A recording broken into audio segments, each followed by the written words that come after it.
So originally you were from Mogadishu, and can you tell us about your journey to this hemisphere? Yeah. Well, we left Somalia because of the civil war, and we grew up in Toronto.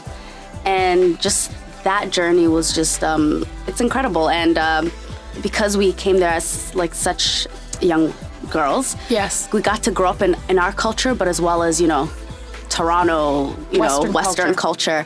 And it's just been just a journey really trying to find, really creating our own third culture within all of that.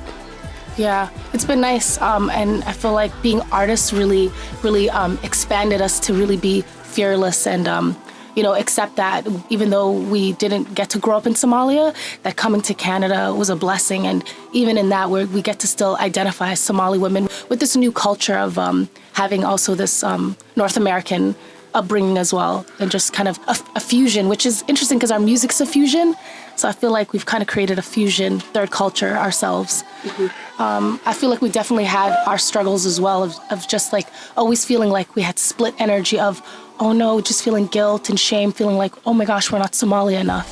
And then it's like, okay, but we live here. And it's like, well, what does that mean? Yeah. And through it all, we were able to like identify it on our own. I mean, define it on our own. Obviously, we grew up completely different than our parents.